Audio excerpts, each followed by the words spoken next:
The tent smelled like old medicine and metal. Dim blue lights glowed on the ceiling. Machines beeped softly. In the center of the tent lay a human soldier, still, silent, and covered with a gray blanket up to his chest. Lyra stood near the table, holding a warm cloth in her shaky hands. She was a young alien nurse from the Zyari species. Her skin was soft green, her fingers long and gentle, but her eyes were full of fear. She had never been this close to a human before. Everyone said humans were dangerous, monsters, killers.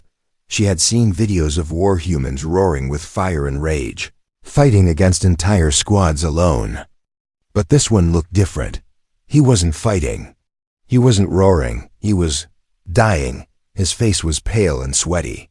Blood had dried on his neck. A long wound ran down his side, hidden beneath the blanket. The doctors had stopped the bleeding, but he hadn't woken up since they brought him in. "Just wipe him down," Lyra whispered to herself. "That's all. Clean the skin. No harm." She took a deep breath and touched his arm with the warm cloth. His skin was too hot. Was that normal? For humans? She didn't know. Her hand trembled slightly as she moved up to his shoulder. She leaned over him, careful not to touch anything else. Her long braid swung down, brushing lightly against his arm. She wiped his neck, gently cleaning the dried blood. The cloth moved. Slowly, carefully, as if afraid to. Suddenly, something moved. Under the blanket, near his hip, something twitched. Lyra froze. Her eyes widened, and she held her breath. Was it a muscle reflex, or did he just wake up? She stood still for a moment, staring at the blanket, waiting for another movement. Nothing happened, just silence. She forced a shaky breath out. "Okay, just nerves," she said softly. "The body can move on its own sometimes." But then it moved again, this time stronger. A small bulge rose beneath the blanket, then fell again. Lyra stepped back quickly, dropping the cloth. Her heart was beating fast now. She looked around. No one else was in the tent. The other nurses had gone to rest. The guards didn't care about one broken human. She picked the cloth back up, her hands sweaty. "I should call someone," she whispered, but a part of her didn't want to. She looked at his face. It was still. But now, his lips moved, just barely, like he was trying to say something in his sleep. She leaned closer, very softly. A sound came from him. Water. Her breath caught. He was alive. Conscious, even if only a little. No one had expected that. They had left him here to die slowly. They said humans could suffer for days before finally going cold. She ran to the water basin and filled a cup. Then she came back and lifted his head gently, placing the cup near his mouth. He sipped weakly, eyes still closed. "You know my name," he whispered, barely louder than breath. Lyra froze again. How? He shouldn't know her name. "No," she said, shaking her head. "You're dreaming." But he opened his eyes just a little. "Just enough. You're not like the others," he said. Then he fell back into unconsciousness. Lyra stood over him, heart pounding. What did that mean? She looked around again. Still no one watching. Still alone. She lifted the blanket carefully, checking the medical bandages. As she adjusted the cloth, she felt something hard underneath, something that didn't feel like part of his body. She reached under and pulled out a small black object. Data chip. Her hands tightened around it. It wasn't listed in his medical report. Why was it hidden under him? Lyra stared at the chip, confused and scared. Then her eyes drifted back to his face. The dangerous human, the killer from Earth, was whispering her name. Asterisk. Lyra couldn't sleep. The human's whisper echoed in her ears. "You're not like the others." She sat on her cold metal chair in the corner of the tent, staring at him. The cup of water was still beside the bed. The cloth she had dropped earlier lay forgotten on the floor. The human hadn't moved since he passed out again. But that moment, those few seconds when his eyes opened, had changed everything inside. Her dot, she had touched him. Not just his skin, something deeper. His voice had cracked something open in her heart. Something she didn't even know was locked. Her fingers curled around the small black chip she had secretly taken from under his blanket. It felt heavy now, even though it was small and light. What was on it, and why was it hidden? She looked over. At the sleeping human, he didn't look dangerous anymore. His chest rose and fell slowly. A small frown stayed on his face like he was stuck in a painful dream. She stood up, walked slowly toward him, and sat beside the bed. Her hands hovered just above his skin. She whispered to herself, "I've never touched a human before. Not like this." Her people called humans beasts, uncontrollable, violent, ruled by instinct. They said humans attacked without warning and destroyed entire villages during the war. But here he was. Not a beast. Just a broken man with blood on his bandages and pain on his face. She placed her palm gently on his hand. His skin was warm, not like her kind. Not cold and soft, but warm and strong. A strange feeling moved through her chest. Fear and something else she didn't have a word for. Then suddenly his fingers twitched. She jumped. His eyes blinked open again, this time a little more. "Where am I?" he whispered, voice dry and cracked. "You're in the Ziari medical tent," she answered softly. "Safe, for now."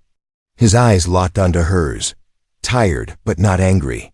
"Are you one of them?" Lyra didn't answer right away. She looked down. "I'm a nurse. That's all."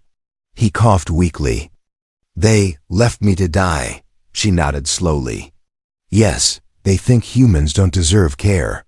He looked at her hand still touching his. "But you stayed." She pulled her hand back quickly, almost ashamed. "You needed help." The human smiled just a little. "What's your name?" "Lyra." He closed his eyes again, breathing slower. "Lyra." "Thank you." That single word made her chest tighten. No one had ever said that to her before, not even from her own kind.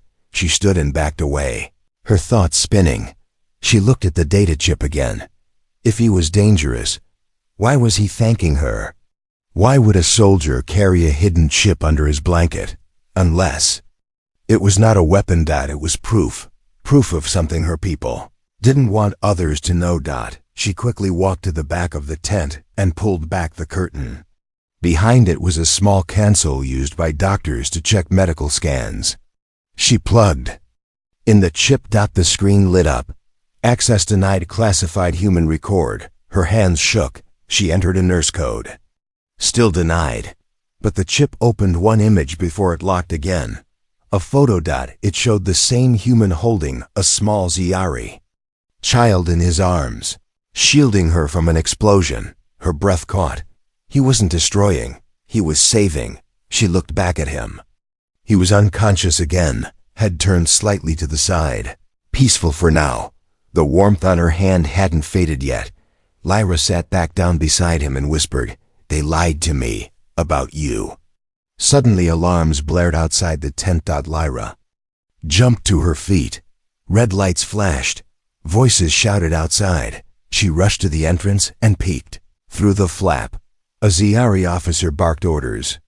"Seal the area. The human might be waking. He must not speak." Her heart stopped. They didn't want him to live. They didn't want the truth to come out. She turned and looked at him again. Still unconscious. But for how long? She had a choice. Now, and she couldn't pretend to be just a nurse anymore. The silence inside. The tent was broken by the sound of his breathing, ragged, uneven, fighting for air. Lyra didn't blink. She sat beside the human's bed, holding the data chip tight. In one hand and a small blade in the other, just in case. Not to hurt him, but to protect him. From others. She had hidden the chip again, tucked under her belt. If the officers found it, she would be punished, or worse. But she didn't care anymore. The photo still burned in her mind. The human shielding a Ziari child during an explosion. That man. That same man now lay before her, unconscious, with dry lips and blood-stained bandages. They called him a savage, but the picture said something else. Suddenly, his body jerked. His chest rose quickly, then fell. His fingers twitched again, and then he opened his eyes, not half open like before. Fully awake. Lyra gasped softly. He turned his head toward her, slowly, with great effort. His eyes clouded with pain locked onto hers. "You stayed," he whispered. She didn't speak. Her throat was tight. "They said.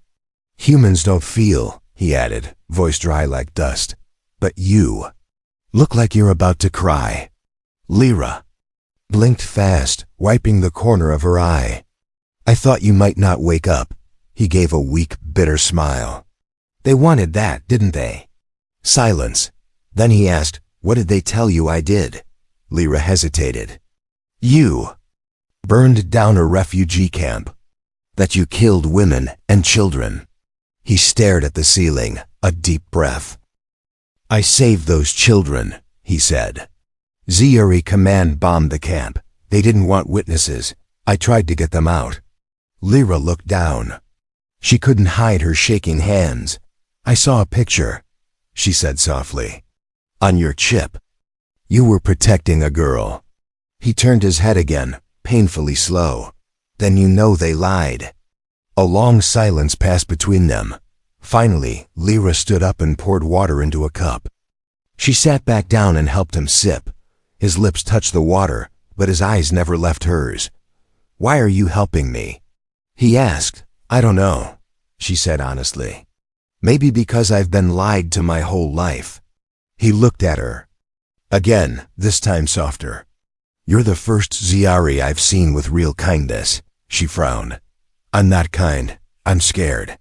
I just didn't want to let you die like an animal." He coughed weakly, painfully, but his smile was real. "Now, that's more than most."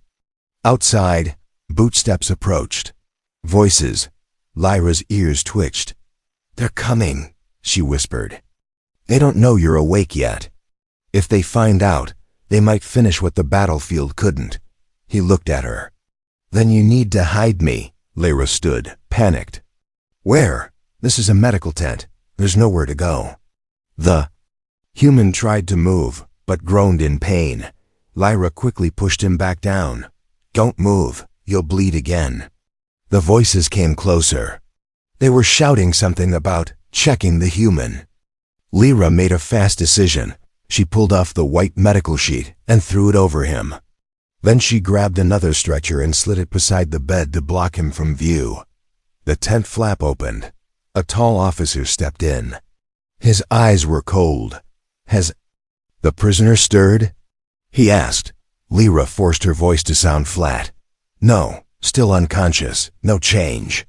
The officer stepped closer. He looked at the bed suspiciously. Lyra's hands tightened into fists at her sides. "Please, don't move. Please don't breathe too loud," she begged in her head. The officer leaned closer. Then, the human under the sheet let out a deep groaning. "Cough. Too late." The officer's eyes narrowed. "He's awake," he said sharply. Lyra stepped between him and the bed. "He's just twitching, nothing more. His body is breaking down. That's all." But the officer didn't believe her. He reached for his weapon, and Lyra did something she never thought she'd do. She grabbed the officer's wrist. Hard. He looked at her like she was insane. "Back away from my patient," she said in a cold voice she had never used before. A moment of silence. Then the officer smiled cruelly. "We'll be back."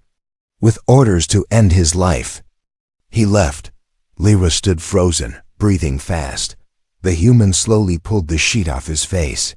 He looked at her and whispered, "You risked yourself for me." She looked at him, eyes wide with fear and fire. "They'll kill you," she said, "unless I help you escape." Lyra was running out of time. Her heart pounded in her chest like a war drum as she shoved medical tools into a cloth bag with shaking hands. She had never broken a single rule in her life. Not one, but tonight. She was about to break them. All. The human was watching her from the bed, still too weak to move much. His voice was quiet but steady. You don't have to do this. She didn't stop packing. Yes, I do, but you could die. She looked at him, eyes burning. So could you. That silence between them was louder than the alarms from earlier. She picked up the hidden chip from under her belt and held it out. This was under your blanket, she said. Do you remember hiding it? His eyes focused on the chip. Yes, it's everything. Proof of what they did. It's why they want me dead. She nodded slowly. I believe you now, she whispered. Then, without another word, she moved to the side of the bed and pulled back the blanket, searching for more. That's when she noticed it. A thin cut in the mattress fabric. Invisible if you weren't looking carefully. She ran her fingers over it and pulled it open. Inside were 2 more chips taped deep within the foam, and not just chips. A small, human-made syringe filled with glowing blue liquid. Lyra's eyes widened. What is this? The human swallowed. Medical nanits, emergency dose. Meant for battle. Medics. I never got to use it. She held it up. Will it help you? If you inject it near my heart? Yes, it might save me. Her fingers hesitated. Then she took a deep breath and pressed the injector into his chest, just beside the heart. He groaned, but the glow disappeared into his skin. Moments passed. Nothing. Then suddenly, his back arched. His jaw clenched, veins lit up faint blue along his neck. Lyra stepped back in fear. Are you okay? He gasped hard. Hurts, but it's working. She watched in awe as his breathing slowly steadied. His skin lost some of its sickly color. His eyes cleared. You're healing, she whispered. The human gave a weak smile. Feels like it. But outside, they were preparing to end him. And Lyra knew it. She moved fast now, helping him sit up for the first time. He winced, but he didn't fall. I don't understand something, she said as she tied a bandage around his ribs. Why did you even try to protect our children? Why not run like the others? He looked her dead in the eyes. Because no one else would. That answer hit her like a lightning bolt. He wasn't a soldier anymore in her eyes. He was something more. She helped him swing his legs off the bed. The tent flap rustled. Someone was coming. Lyra grabbed the bag of supplies, handed it to him, and whispered, Can you walk? Barely, he said. But I will. She opened the back flap of the tent, which led to a narrow path between storage crates. It was dark, unwatched, for now. Go now, she said. There's a tunnel behind the med bay. It leads to the outer edge of the camp. He stared at her. What about you? She hesitated. I'll cover your trail, buy you time. He didn't like it. They'll hurt you, she smiled sadly. They already have. He looked at her one last time. Your name will stay with me. Always. Then he disappeared into the night. Lyra turned, heart racing, and just in time 2 guards burst through the front flap with weapons drawn. They saw the empty bed. One shouted, Where is the human? Lyra stepped forward. She didn't shake. She didn't flinch. She just said one word. Gone. Asterisk. The trail of blood stopped at the wall. Lyra stared at it, frozen. 1 drop, 2 drops. Then nothing. The human had vanished. She stood alone, in the dark tunnel behind the medical tent. Cold wind blew in through a broken panel above. Her fingers gripped the emergency light tightly, the beam shaking as much as her hands. This doesn't make sense, she whispered to herself. She had told him exactly where to go through this tunnel, past the storage crates, to the edge of the camp. But now the trail was gone. No blood. No footprints. No sign of a struggle. Only a strange smell in the air, metallic, almost burnt. She crouched down and touched the wall. It was warm. Something powerful had passed through here. Then she saw it. A single piece of fabric, gray, ripped, stained with blood, caught on a sharp piece of metal. It was from his uniform. But it wasn't torn by accident. It looked like it had been ripped off by force. Her heart sank. He didn't escape. she said quietly. Someone took him. A loud clang echoed behind her. She spun around, light shaking, heart racing. A shadow moved past the crates, too fast to be a guard, too silent to be normal. She backed up against the wall, holding her breath. Her mind raced. Was it an animal? A machine? A hunter? Then a voice whispered from the dark, "You're in danger now." Lyra gasped. A figure stepped out, one of the elder nurses. Old, with silver lines down her skin. "Elder Vienne?" Lyra asked, confused. The older woman looked around and pulled her behind a supply rack. "They know you helped the human," she whispered sharply. "I saw your face when the officers questioned you." Lyra's chest tightened. "I had to." "He's not what they said." "I believe you," Vienne said. "But it doesn't matter anymore. They've sent him to Sector 9. Lyra's blood ran cold. "No one comes back from Sector 9. She whispered. "That's the point." Lyra's heart burned with rage. "He risked his life for our people, and now they want to erase him like he was nothing." Vienne handed her a thin black card. "This is my old clearance pass. Use it. Go through the west gate. But if you go after him, you won't come back either." Lyra took the card with trembling hands. "Why are you helping me?" The old nurse smiled sadly. "Because a long time ago, I let someone die in silence, and I never forgave myself." Lyra nodded, eyes shining. She turned and ran down the path, faster than she ever had in her life. Meanwhile, the human's eyes opened slowly. Pain, darkness, cold metal under his body, chains on his wrists. He was inside a small cage, barely big enough to sit up. Bright white lights blinded him above. He heard footsteps, boots on steel. A voice, cruel and amused, spoke near his cell. Well, you woke up sooner than expected." The human looked up weakly. An alien officer stared down at him. "You should have died in that tent," the officer sneered. "But now you'll disappear quietly, like all your kind." The human coughed, blood on his lips. "They'll know the truth," the officer laughed. "No one cares about truth here." But far away, in the shadows of the west gate, Lyra was coming, and she would make them care. The sky above the camp turned blood red at sunset. Lyra stood at the edge of the western gate, staring at the scanners ahead. Her hands were sweaty, her legs shook, but her heart had never been this steady. In one pocket, the black clearance card from Elder Vienne. In the other, the human's hidden data chip. Behind her stood the life she had always known. Ahead only danger. "If you pass this gate," she whispered to herself, "you'll never be safe again." But she didn't move back. She stepped forward. The scanner blinked. Beep. "Access granted." The gate hissed open. Cold wind slapped her face as she entered the restricted zone. No lights, no cameras. Only silence and fear. Sector 9. A place they never talked about. A place where unwanted voices disappeared.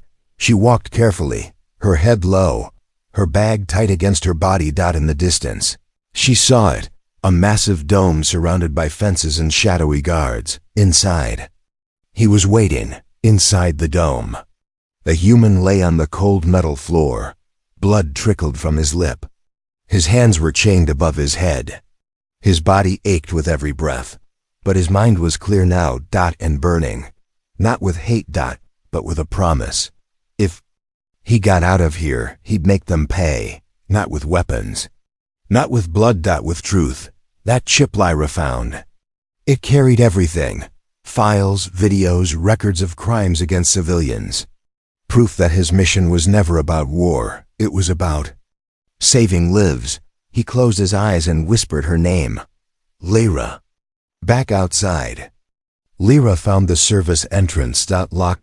Two guards smoked near the wall, talking about dinner. She couldn't fight them, but she didn't have to. She pulled a small vial from her bag. Sleep gas. Something she used on restless patients. She tossed it near the vent.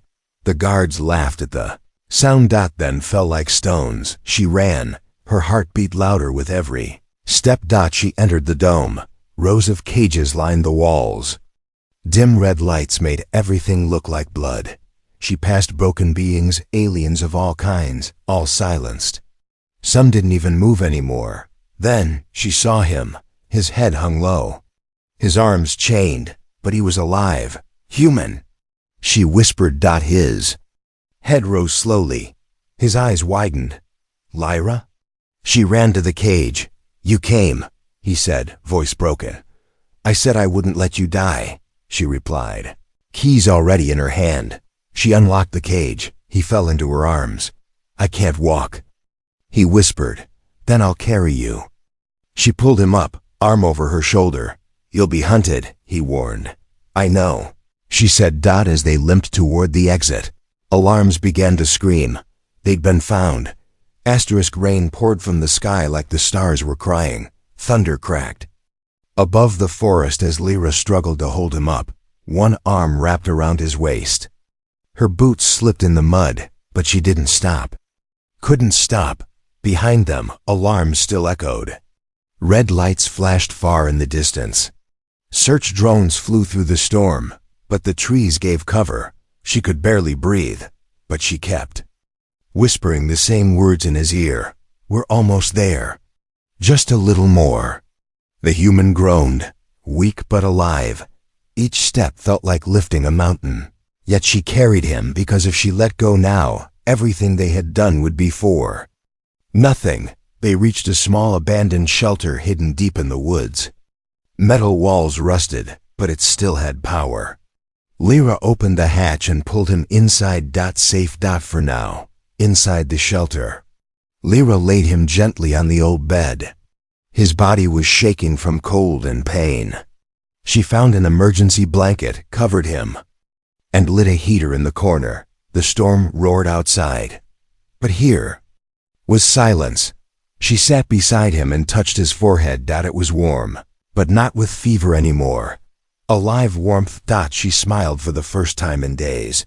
You're safe, she whispered. He opened one eye. You brought me back. Again, she nodded. You saved me first, she said.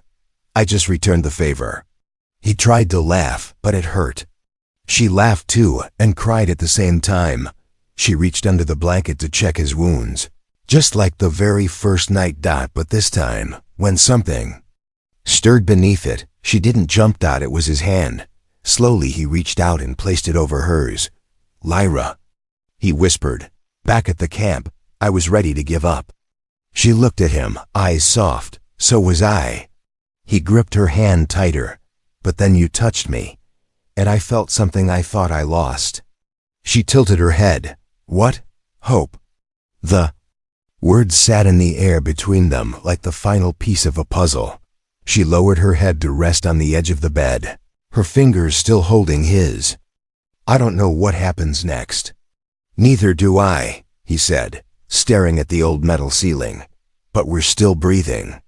She smiled. Together. Days later. News spread like a quiet fire across nearby systems. A transmission leaked from an unknown source. Images, videos, reports. The truth about what the Ziari command had done. About the human soldier who saved civilians. About the nurse who risked everything. Some called them traitors. Others called them heroes. But deep in the shelter, away from the noise, they were just two people who had found something rare. Not victory. Not revenge, but something that started the night a nurse wiped a dying soldier's skin and found a soul beneath the blanket.